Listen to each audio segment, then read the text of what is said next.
Y'all don't know why I'm laughing. How's it going, guys? MWT here with another video. This is video number 300 for me. This is incredible. I need you guys to go ahead and subscribe to the channel. If you are new, make sure you like the video. We just we got another subscriber, and so thank you guys.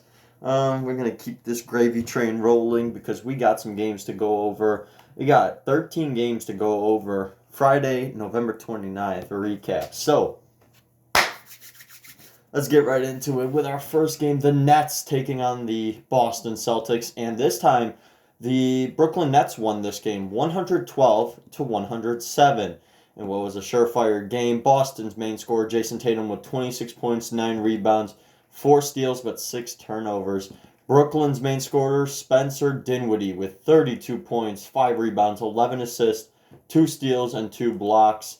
Matchup-wise, the Celtics were only ever up by 1 point, and that was midway through the second quarter. They let the Brooklyn Nets go up by 15 points in the fourth quarter. But the Brooklyn Nets still won by 5. I don't know what to tell you. I don't know. I only report what I see in the score, in the box office.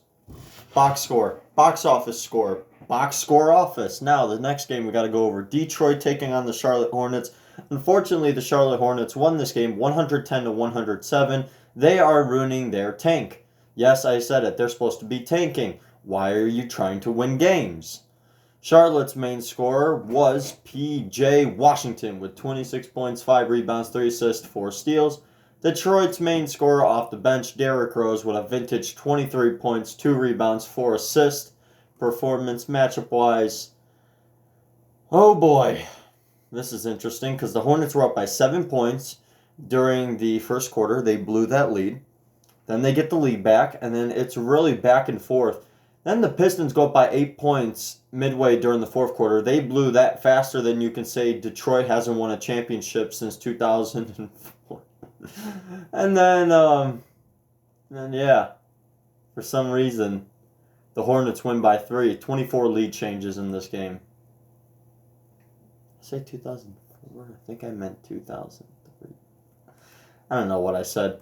Toronto versus Orlando. Another, no-brainer.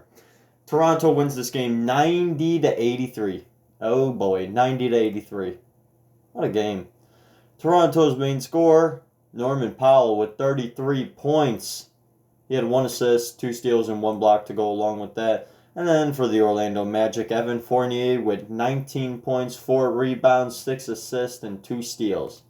Matchup-wise, the Magic were up by 11 points 2 different times in the second quarter. And the Toronto Raptors were up by 11 points 2 times towards the end of the game in the fourth quarter. And they win the game by 7. So there you go, Toronto. Playing great. 14-4. They are so far second in the Eastern Conference. After I picked them to go 5th, can you guys just please be 5th in the Eastern Conference? Thank you very much. Next game, Milwaukee taking on Cleveland in what was a surefire game. We knew that the Bucks were going to win this game 119-110. I'll get into the crazy part of this game later. Milwaukee's main scorer, Giannis Antetokounmpo again, 33 points, 12 rebounds, 2 assists, 2 steals, 2 blocks. And for Cleveland, Darius Garland actually had a great game. The rookie, 21 points, 1 rebound, 6 assists. Matchup-wise, taking a look at this, wow. Cavs were up by 2 points during the first quarter. They let the Bucks go up by 22 points 4 different times in between the second and third. And then the Cavs had a 42-point third quarter. You mind explaining what you're trying to do? Because you ain't competing. You ain't competing. You were within 3 points in the fourth quarter, sure, but you lost the game by 9. You sure aren't competing. Why aren't you tanking? You guys are 5-14. You're 13th in the Eastern Conference, and you're pretending you're still good. Cleveland, you are garbage. Now, next game we got to go over. New York taking on the 76ers. I watched this game live, actually. Needless to say, I was kind of Shocked. Philadelphia's main scorer, Joel Embiid, with 27 points, 17 rebounds, 2 assists, and 3 blocks. New York, Julius Randle, 22 points, 10 rebounds, 4 assists, 1 steal. Matchup-wise,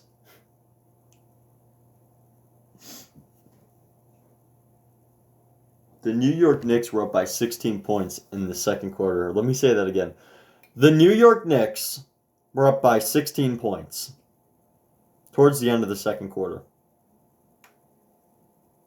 They blew that lead.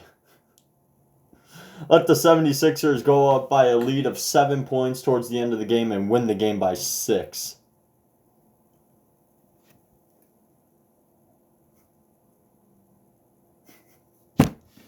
I can't pretend to be surprised. Oh, man. New York Knicks, man. Y'all suck. All right, next game. Indiana taking on Atlanta. This game went to overtime, actually. 105 in favor of Indiana to 104. Atlanta's been looking not so great. They got to do something about that. But the bright spot about Atlanta, Trae Young, 49 points in 42 minutes. 8 for 15 from the three-point line, 16 for 28 from the field. Perfect from the free throw line by 9 for 9. 1 rebound, 6 assists, 2 steals, but 9 turnovers. And then for Indiana, their main scorer was Jeremy Lamb, actually, with 20 points, 3 rebounds, 2 assists. Matchup-wise, the Hawks were up by 18 points in the second quarter. And then they let the Pacers go up by 7 points towards the end of the third. And then sometime during the fourth, they tied the game. And then they never held the lead after overtime started. They lost the game by 1 point. So, let's move on to our next game. Heat are 8-0 at home. Heat are 8-0 at home. Y'all mind explaining this to me? 122 to 105. The final score, Miami beats Golden State. I mean, we all knew that was going to happen too. Golden State's main scorer off the bench, Jordan Poole with 20 points, 1 rebound, 1 assist. And then for Miami, off the bench, Goran Dragic with 20 points, 5 rebounds, 4 assists, and 1 steal. Matchup-wise, looking at this, Warriors never led, of course. The Heat had a 41-point first quarter to 21. And the Heat were up by 29 points in the fourth quarter at some point and won the game by 17. Wow. Wow. I'm not going to say anything. Utah taking on the Memphis Grizzlies. Utah Jazz win this game 103-94. A nail biter, but, we all thought this should have happened. Utah's main scorer, Bojan Bogdanovic, again with 33 points, 8 rebounds, 2 assists, 1 steal. Memphis's main scorer, Jonas Valanciunas, with 22 points, 17 rebounds, 2 assists, and 3 blocks. Matchup-wise, the Grizzlies going into the halftime were up by 15 points. They were up by 15 points, but then they blew that lead within 5 minutes of the third quarter starting. And they let the Jazz go up by 9 points and win the game by 9 points. The biggest lead of the game. That's that game, pretty much. Next game, Oklahoma City taking on the New Orleans Pelicans. I thought the Pelicans would win this game, honestly. But Oklahoma City is shocking people a little bit. They are 11th in the Western Conference, 7-11. Try saying that 5 times fast. 7-11, 7-11, 7-11, 7-11, 7-11. Now, box score. Taking a look at this. New Orleans. Their main scorer, Brandon Ingram. 26 points, 8 rebounds, 4 assists, 1 steal, 1 block. Oklahoma City. Dennis Schroeder. Derrick Rose. Dennis Schroeder. 25 points, 2 rebounds, 7 assists. 12 points in the fourth quarter to lead a comeback. And Oklahoma City was actually up by 16 points. During the second quarter, they blew that, let the Pelicans go up by 8 points in the fourth quarter, and then they came back and won the game.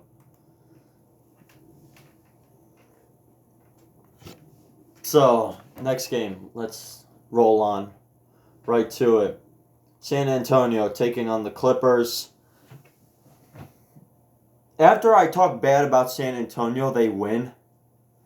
107-97, the final score as the Spurs prevail. Clippers main score, Kawhi Leonard, 19.7 rebounds, 7 assists, 2 steals, 1 block. And for San Antonio, it was between two different players. Derek White, 17 points, 3 rebounds, 3 assists. And then, LaMarcus Aldridge somehow just playing 17 points, 8 rebounds, 7 assists, 1 steal, 4 blocks. In this case, I'd give it to LaMarcus Aldridge. He had the better game for San Antonio. What is going on? He's been subpar in these last few games, and now he just decides, okay, I'm going to pull all the tricks out of the bag now. Clippers were up by 8 points in the first quarter. They let the Spurs go up by 19 in the fourth quarter. The Spurs still suck. Okay, next game we got to go over. Got to go over another game right here. As the Dallas Mavericks took on the Phoenix Suns, and they pushed the Phoenix Suns down to an 8-10 record. That means Phoenix is in trouble. They are a half game ahead of Sacramento, which is 7-10. Sacramento is 7-10. They are a half game ahead, and they're a full game ahead of Portland and Oklahoma City. They are a full 2 games ahead of San Antonio. So the Suns better be careful right here. Dallas, main scorer Luka Doncic with 42 points, 9 rebounds, 11 assists, 1 steal. And for Phoenix, Kelly Oubre Jr., 22 points, 10 rebounds, 3 assists, 2 steals, and 1 block. But he fouled out. So matchup-wise, the Suns were up by 10 points during the third quarter, midway. And then they let the Dallas Mavericks go up by 16 points in the fourth quarter. And Dallas wins the game by 7. Now, we got to go on to our next game right here. The Portland Trailblazers beating the Chicago Bulls 107-103. Whiteside with a franchise record 10 blocks. Franchise record 10 blocks. And, yeah, we had a chance. And we let them off the hook. This time we played great in the third quarter. We couldn't hang in with the second quarter. Chicago's main scorer, Zach LaVine, 28 points, 6 rebounds, 5 assists, 1 steal. I watched this game live. 5 for 11 from the three-point line, playing better. But for the Portland Trailblazers, Damian Lillard with 28 points, 2 rebounds, 6 assists. But in my opinion, Hassan Whiteside with 8 points, 15 rebounds, 1 assist, 1 steal, and 10 blocks. He could have had a triple-double off rebounds and blocks. That would have been incredible. And Carmelo with 23 points, 11 rebounds, 4 assists, 1 steal. Carmelo's starting to play again, man. I'm getting scared of Carmelo. Because we got the rights to have him last year from the Houston Rockets, and all of a sudden he's balling out.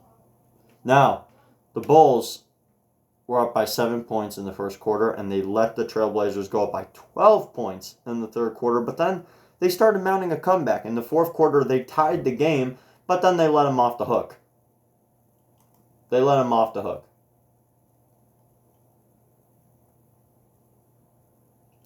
I'm not surprised.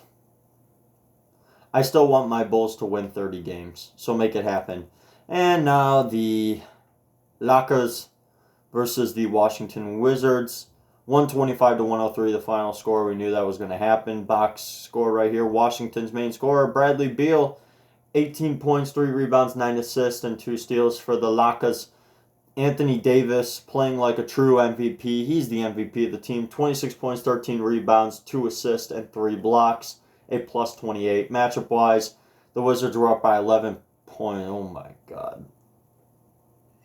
The Wizards were up by 11 points in the first quarter.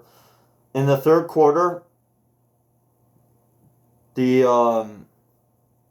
not Showtime Lakers were up by 39 points, but then they almost blew that lead. And the Wizards only lost by 22. I don't know. I don't know what to tell you, man. I don't know what to tell you. Why are you looking at me like that? That'll be the end of it. My reaction is coming up.